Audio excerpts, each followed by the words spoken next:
Welcome everyone to this lecture series on the Introduction to Corporate Social Responsibility. If you are new to this channel, consider subscribing and hitting that notification bell so that every time that we'll be uploading discussion series and lecture series on specific subjects, you'll be notified and you'll be the first one to be able to watch and learn on every lessons that we'll be uploading here in our channel. Now, in this lecture series, we will be dealing with the concept of the corporate social responsibility. We will be discussing its nature and the purpose, and why is corporate social responsibility is an important matter in the context of the corporate world and in the business world. And we will try to understand in this particular video an introductory perspective. We are going to understand what is corporate social responsibility in its simplest nature without all of the complexities that you might probably at some point read in CSR books, which are so difficult to understand. We'll try to simplify in this particular video. And if you will be able to watch this video until the end, you'll be able to notice that there will be a lot of QR codes that are displayed in your screen. And if you watch and see QR codes displayed in your screen, it means that there are sources that is quoted in this particular slide. So you can scan the QR code and visit where did we get this particular information displayed in your screen. Now, let's go back to the topic in this particular video, an introduction to corporate social responsibility. Now, what is corporate social responsibility or CSR? I have been searching on the internet through the open access published papers and academic journals. And until this particular time, we are already 2021, there is still no definition, exact unified definition of what is a corporate social responsibility. Aside from the fact that corporate social responsibility differs from one industry to another, CSR also is a subjective matter. What do we mean by subjective matter? Subjective matter means that it is idiosyncratic. It differs from one person to the other depending on the principles that particular person holds in the dealings of his particular or in the dealings of his life.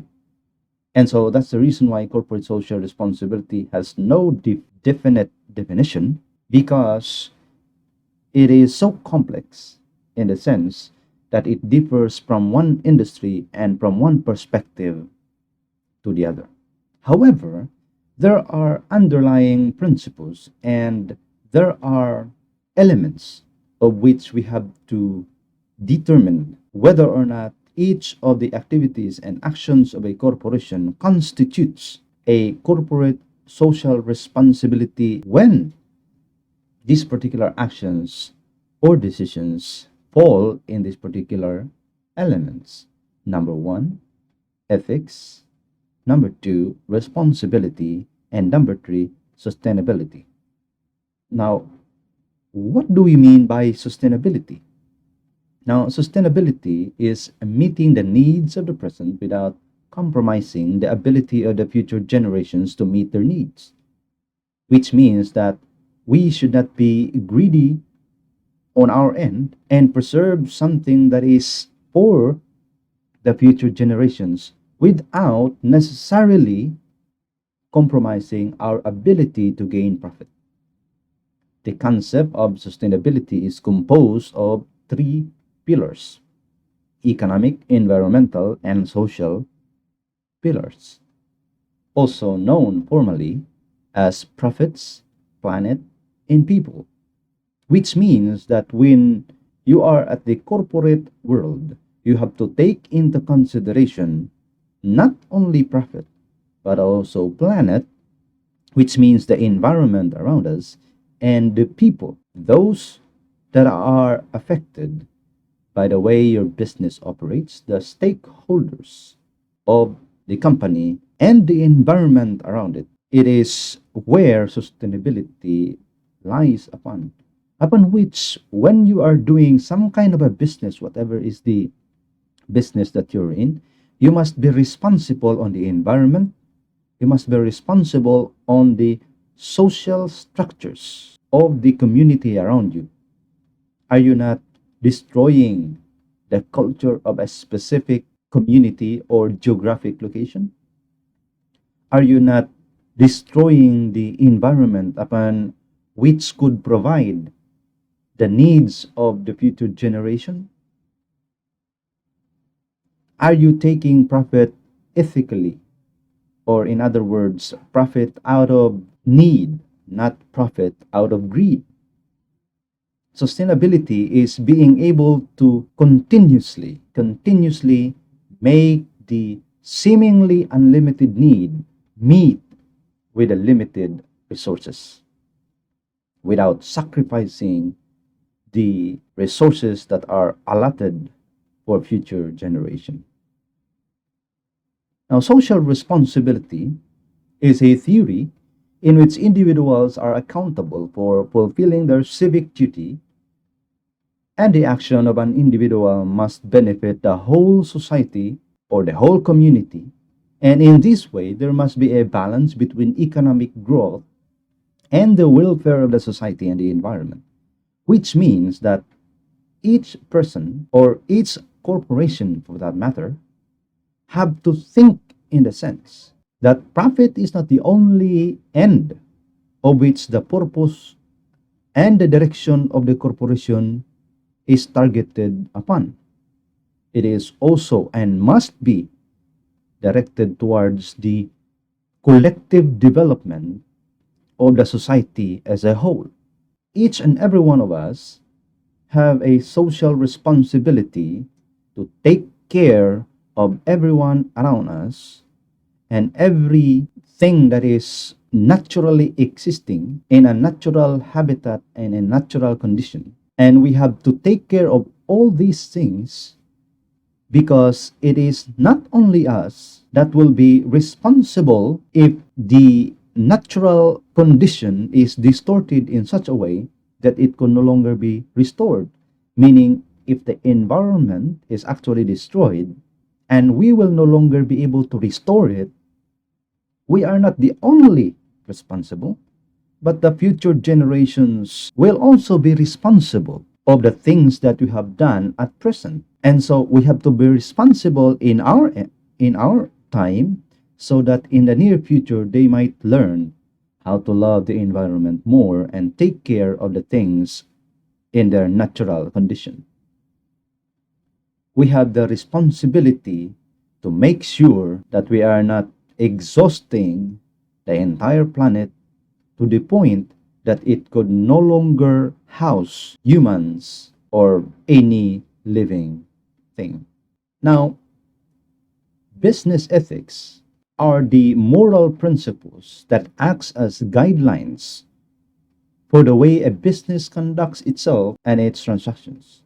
In many ways, the same guidelines that individuals use to conduct themselves in an acceptable way in personal and professional setting apply to business as well. Meaning, whatever is good for the society should be something that we'll be looking into as a business entity. Now, let us remember that business, a corporation, is a juridical person. It is a person in itself upon the collective decision of its board of directors. It is a person, although not a human person. It is a legal person. It has a decision-making power. It decides what to do and how its resources are disposed in accordance to the strategic business direction. And so in the conduct of business, in the corporate perspective, it must be focused into that particular direction wherein the good of the majority or the good of the plurality must be preserved at all costs. And so while it is true that we are aiming at profitability, we are aiming at having increased our wealth and our ability to accumulate money, let us also think as a matter of ethical perspective and with due consideration of the moral standard, have to think that there are consequences of all the decisions that we do that affects lives of other people and the environment around us. And so when we conduct business, do and cast out business decisions, we must take into consideration the moral principles and the consequences of such actions. If it provides positive impact to the society, then well and good. If it does not, you have to weigh the moral consequences of each of the decisions that you are about to do. Now, there is a difficulty in defining what is a corporate social responsibility. Now, more difficult as it is on how to measure the corporate social responsibility. Why? Because there is no standard of measurement. Hence, relies only on the following. Number one, intuitive sense of good and bad, and the collective and positive social impact. And so there is no exact measurement standard of how good a CSR or a corporate social responsibility is. The only prevailing weighing scale of the effectiveness of a CSR is the intuitive sense of bad and good, meaning how good have you been doing in the context of the ethical principles and guidelines in terms of the social responsibility that you have on your shoulders as a corporate entity or an individual, and how have you been promoting sustainability as a matter of corporate principle. And so that is how we measure in terms of the intuitive sense of bad and good. The collective and positive social impact, an agent of progress in the society upon which you belong, or you are a company or a corporation, or perhaps an individual that adds to the problem instead of the solution to the social problems. If you are in the solution side of the equation, then you are doing good in your corporate social responsibility. However, if you are on the other side, you are contributing the evil instead of the good, then it is the high time to change the perspective and the strategic direction of your business.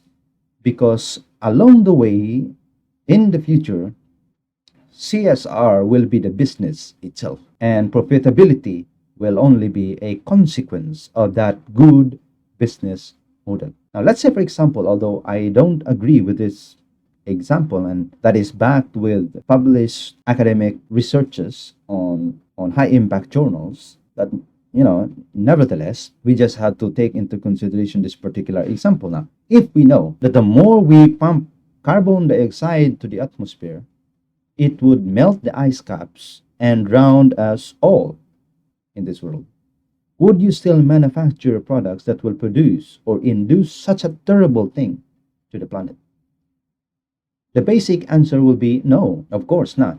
Why would I do anything that would harm the very place upon which I'm living? Oh, well, that's a problem, because in the current business structure, in the 21st century, the business model still continues to thrive, even if these particular companies are destroying the atmosphere and the environment. And what's sad about it is that people are actually supporting these particular companies and corporations. And so that's the sad thing. We as a people must understand that there are consequences on supporting people that destroy the environment or create a negative impact, change a good culture to an evil one. And so what we're going to do is try to ponder on ourselves as an individual to support those who are promoting social collective progress. Now, what is strategic CSR? Now, strategic CSR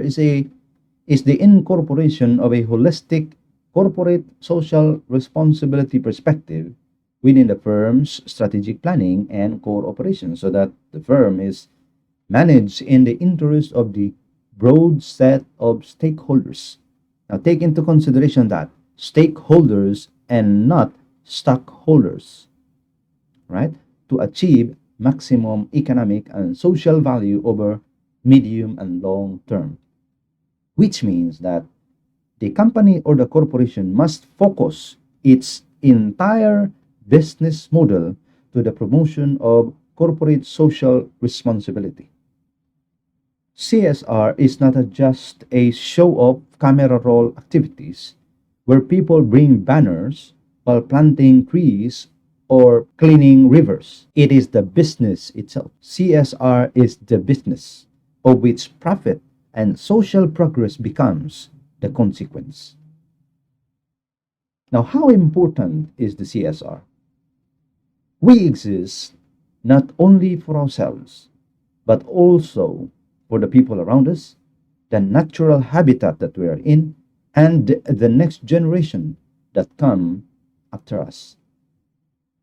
Social preservation is a responsibility vested not only on the shoulders of those individual persons, but also to juridical persons such as corporations.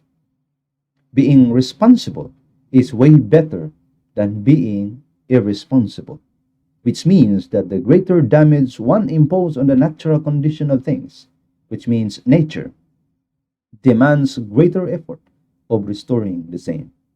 Hence, CSR is an important matter in the corporate world. CSR would impose the principle we have to do things right. I hope that you learned something. Thank you for watching and see you in the next video.